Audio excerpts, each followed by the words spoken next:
ó Senhor Manuel, corre tesouro ao peito, quando saia fora à rua, todos lhe guardam respeito. Agora já sei o resto. De agora e de outrora, uma produção NEFUP.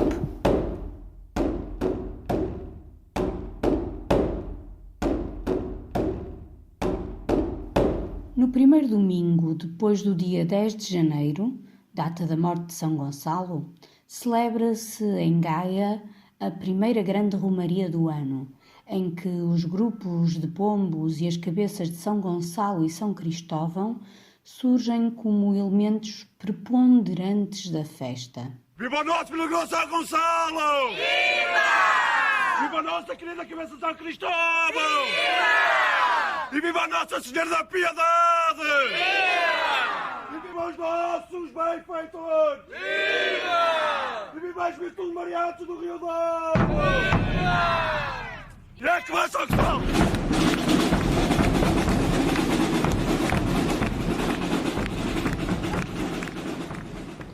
Da Rasa saem a Comissão Velha e a Comissão Nova com grandes cabeças de São Gonçalo.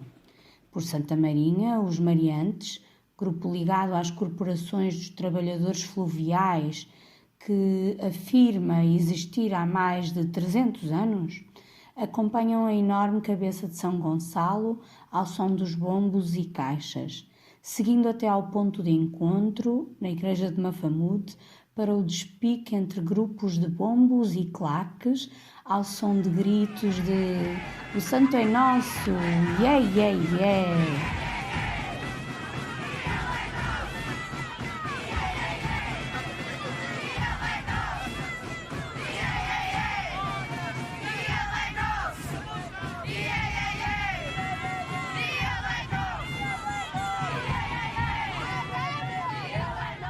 São Cristóvão, o mártir gigante, surge na procissão do Corpus Christi, que é instituída internacionalmente pelo Papa João XXII no século XIV, com uma imagem grande e milagrosa que parece mover-se sozinha e irá inspirar séculos mais tarde os gigantones que acompanham os Zés Pereiras.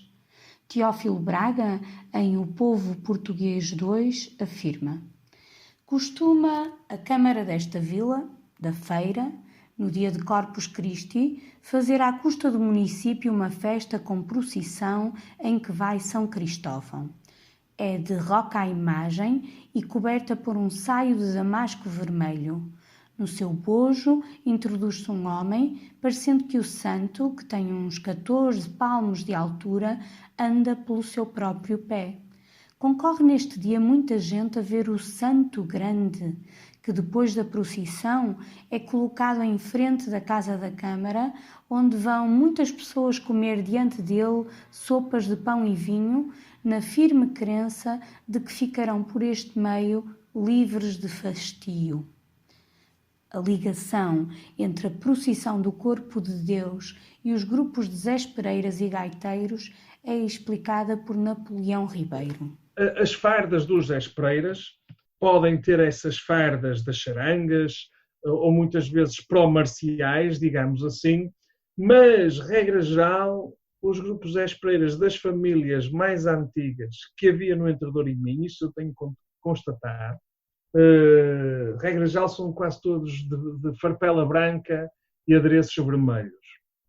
E isso tem muito a ver precisamente com as procissões do Corpo de Deus, que se organizam desde o século XIII em toda a Europa e, curiosamente, é a mesma farda que nós encontramos em quase toda a Europa.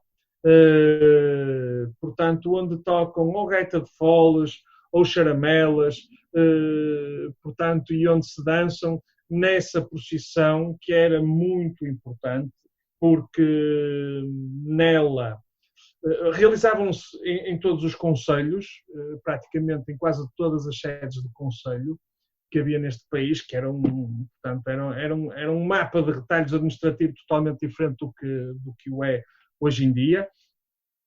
E estes grupos eram pagos pelos regimentos de profissionais, ou seja, os ferreiros tinham que pagar a um grupo para tocar gaita e, imaginemos, e umas mulheres dançarem, por exemplo, a dança da pela.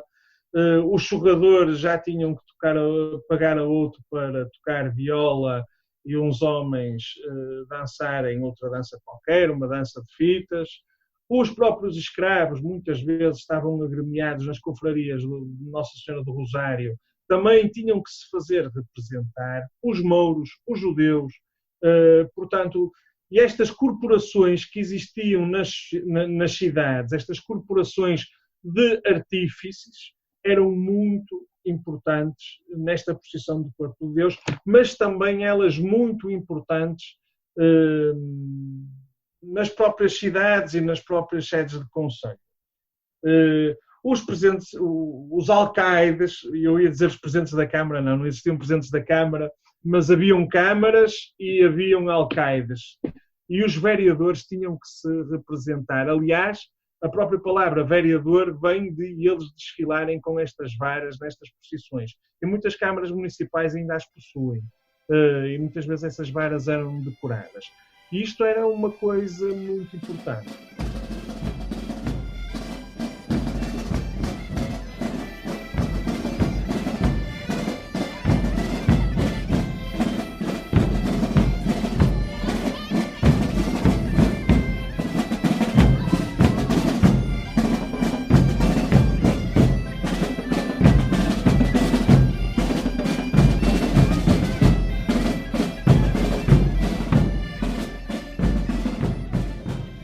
Com a Revolução Liberal em 1834, extinguiram-se todas essas procissões do Corpo de Deus e todas essas corporações que se tinham de representar no Corpo de Deus, porque factualmente não havia um liberalismo económico, ou seja, eu passo a explicar assim em poucas palavras e creio que estarei mais ou menos orientado para isso, mas posso também enganar. Mas basicamente, no antigo regime, antes de 1834, aquilo que os liberais consideravam um grande condicionalismo ao desenvolvimento das artes e dos ofícios e até da própria iniciativa privada, era que essas corporações tinham sempre uma palavra a dar à aceitação de membros.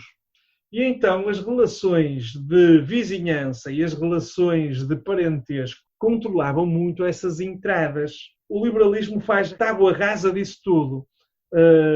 Aliás, anula e proíbe,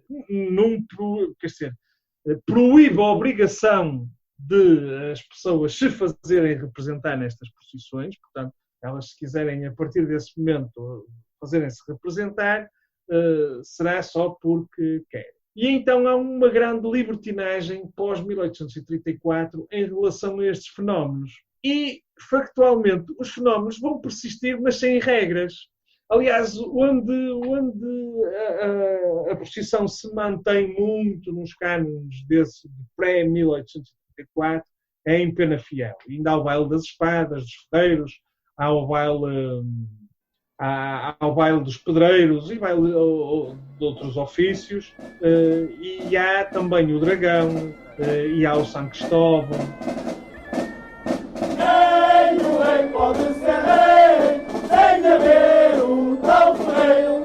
Com o ferro se vence a guerra, com ele se ganha o dinheiro. Depois de 1834, os grupos de bombos e de gaiteiros ganham liberdade e novos contextos de atuação, normalmente mais profanos, mas não perdem a ligação aos rituais religiosos mais solenes.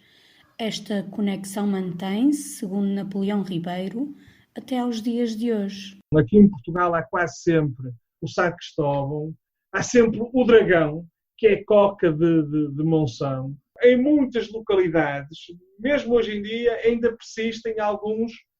Santa Maria da Feira ainda tem o São Cristóvão guardado naquela igreja muito próxima do castelo. Portanto, que é uma figura processional dessas muito írtica, ali com umas rodinhas e aquilo no meio, porque não é para brincar. Mas convém não esquecer que os Espereiras, durante todo o século XIX e século XX, eram figuras muito importantes nas procissões. E ainda hoje há muitas localidades onde o trio de gaiteiros ou os Espereiras é que abrem as procissões. Em que momento é que foi, em que momento é que não foi, não sei. Mas não me acredito que os músicos que tocavam antes de 1834 tivessem deixado de tocar só porque houve uma revolução política e administrativa. Certamente que continuaram a tocar com os moldes que nem sequer sonharam que poderiam vir a tocar.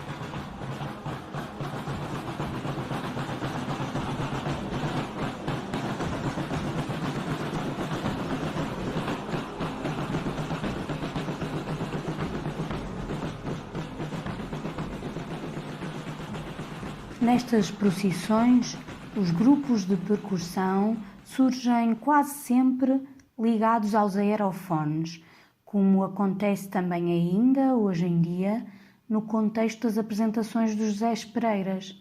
Mas isso fica para o próximo episódio. Foi de agora e de outrora uma produção do NEFUP, com textos e locução de Helena Queiroz, edição e som do Luís Monteiro, o convidado Napoleão Ribeiro e o som dos bombos dos Mariantes e da Comissão Antiga da Rasa em Gaia e dos 10 Pereiras e do Baile dos Ferreiros das celebrações do Corpus Christi em Penafiel, recolhidos por José Alberto Sardinha.